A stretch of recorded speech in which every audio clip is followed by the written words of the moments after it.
Hati bapa. Maka bangkitlah ia dan pergi kepada bapanya. Ketika ia masih jauh, ayahnya telah melihatnya.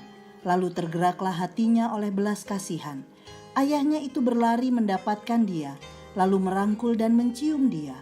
Lukas 15 ayat 20. Sahabat Iktus yang dikasihi Tuhan, Kejadian 1 mencatat tentang adanya relasi intim antara Allah dan manusia. Ia menciptakan manusia sungguh amat baik, memberikan kebahagiaan dan kecukupan hidup, dan menyediakan segala sesuatu yang baik. Namun selanjutnya Kejadian 3 mencatat kejatuhan manusia dalam dosa, hingga mengalami kerusakan total, yakni kehilangan kemuliaan Allah. Lalu bagaimana Allah menunjukkan kasih-Nya terhadap manusia berdosa? Perumpamaan tentang anak yang hilang memberikan gambaran tentang kasih Allah yang begitu besar kepada manusia berdosa. Berawal dari kisah seorang bapa yang memiliki harta kekayaan dan tinggal dengan kedua orang anak laki-lakinya, ayat 11. Hukum Yahudi mengharuskan orang tua mewariskan kekayaannya kepada anak-anaknya. Apa yang terjadi ketika seorang anaknya menghabiskan semua harta yang menjadi warisannya? Melalui perumpamaan ini kita akan melihat hati Bapa yang mengasihi orang berdosa. 1. Anak bungsu gambaran orang berdosa.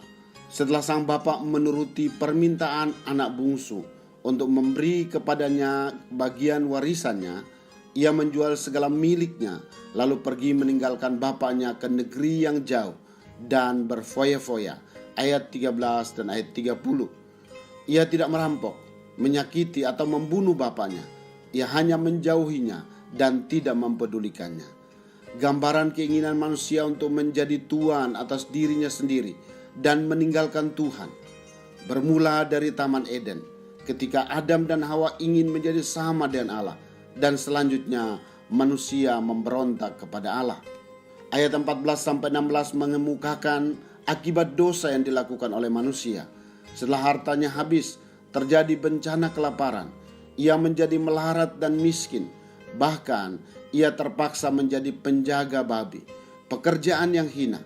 Pada waktu ia lapar, tidak seorang pun mau memberikannya kepadanya. Lihatlah bahwa anak bungsu menjadi sangat menderita akibat dosanya, baik menjadi miskin secara materi, psikis, dan spiritual. Dosa memang mula-mula menawarkan dan memberikan kesenangan, tetapi pada akhirnya pasti membawa penderitaan dan kehinaan. 2. Hati bapa terhadap orang berdosa.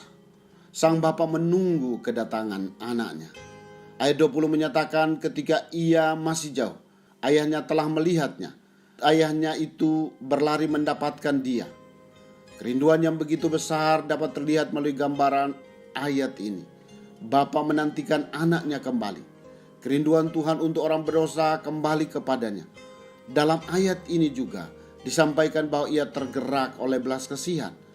Ia melihat keadaan anaknya yang mungkin sekali kurus, kotor, berpakaian compang-camping, dan hatinya tergerak oleh belas kasihan. Sang bapa berlari mendapatkan anaknya, merangkul dan mencium dia. Ayat 20b. Berlari menyambut kedatangan anaknya adalah hal yang bertolak belakang dengan tradisi Yahudi.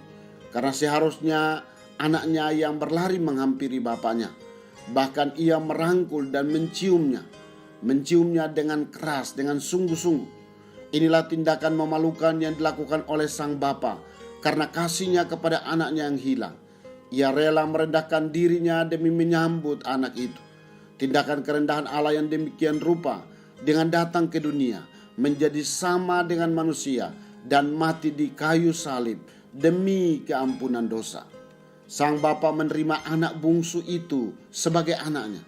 Ia baru berkata, "Bapa, aku telah berdosa terhadap sorga dan terhadap Bapa. Aku tidak layak lagi disebutkan anak Bapa." Ayat 18 dan 19.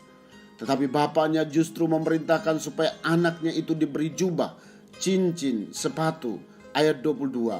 Dan mengadakan pesta. Ayat 23 dan 24. Sebagai tanda bahwa ia menerimanya sebagai anak. Inilah jaminan Tuhan untuk setiap orang yang meresponi kasih-Nya dan percaya dan menerima Yesus sebagai Tuhan dan Juru Selamat. Tersedia warisan, berkat, kuasa, dan penyertaan sepanjang hidup di dunia. Pesta merupakan gambaran sukacita bagi semua orang percaya bersama Tuhan di sorga. 3. Anak sulung gambaran hati manusia yang bertolak belakang dengan hati Bapa. Kisah perumpamaan ini belum selesai karena masih ada anak sulung yang belum dibahas. Bagaimana sikap anak sulung melihat apa yang dilakukan bapaknya? Ia menjadi marah dan tidak mau ikut pesta. Ayat 28. Anak sulung ini merupakan gambaran orang-orang Farisi dan ahli-ahli Taurat yang bersungut-sungut melihat para pemungut cukai dan orang berdosa datang kepada Yesus dan mendengarkan dia. Ayat 1 dan 2. Anak sulung ini juga bisa menggambarkan orang Kristen atau gereja yang tidak senang melihat orang berdosa datang kepada Tuhan. Selanjutnya, sikap anak sulung adalah iri hati. Ayat 29 sampai 30. Ia berkata, untuk anak bungsu Bapak menyembelih anak lembu tambun, sedangkan untuknya Bapak tidak pernah menyembelih seekor anak kambing sekalipun. Ia pun mengaku bertahun-tahun melayani bapaknya. Ayat 29a. Dan tidak pernah melanggar perintah bapaknya. Ayat 29b. Gambaran tentang ahli Taurat dan orang Farisi yang seringkali merasa diri sendiri benar. Inilah gambaran gereja atau orang Kristen masa kini yang merasa diri benar dan akhirnya tidak membutuhkan pengampunan Tuhan. Sahabat Iktus, Bapa adalah penuh kasih baik kepada anak bungsunya maupun juga anak sulungnya. Ia kembali datang kepada anak sulung dan berusaha untuk memberikan pengertian kepadanya tentang kasihnya kepada semua dan bagaimana seharusnya anak sulung turut bersukacita dan bergembira atas kembalinya anak bungsu yang telah hilang.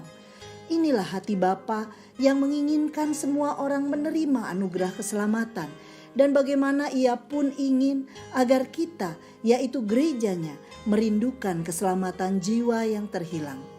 Allah Bapa terus menantikan anaknya kembali untuk datang padanya, menyadari akan dosanya, mengakuinya dan mempercayai Yesus adalah Tuhan dan menerima dia sebagai juru selamat. Ia juga menginginkan saya memiliki hati yang sama dengannya, yakni hati yang merindukan jiwa yang terhilang dan bersukacita untuk keselamatan satu jiwa. Sahabat Iktus yang dikasihi Tuhan, apakah saya menyadari bahwa anak yang hilang adalah gambaran tentang hidup saya yang hilang karena dosa? Sudahkah saya meresponi kasih Bapa melalui pertobatan sejati? Apakah saya memiliki tabiat seperti anak sulung yang tidak merindukan pertobatan orang berdosa? Tuhan Yesus, saya bersyukur atas belas kasih-Mu yang besar, menerima saya yang telah berdosa kepadamu. Setiap kali saya mengingat hari pertobatan saya kembali diingatkan bahwa Engkau menunggu saya untuk datang kembali kepadamu. Engkau berlari menyambut saya yang kotor dan hina ini, dan Engkau membuat pesta sebagai tanda sukacita besar karena pertobatan saya. Berikan kepada saya hati yang sama dengan hati-Mu, yang merindukan pertobatan jiwa-jiwa yang terhilang dari setiap suku, kaum, dan bahasa. Amin. Berikanku hati yang merindukan jiwa yang terhilang. Kristuslah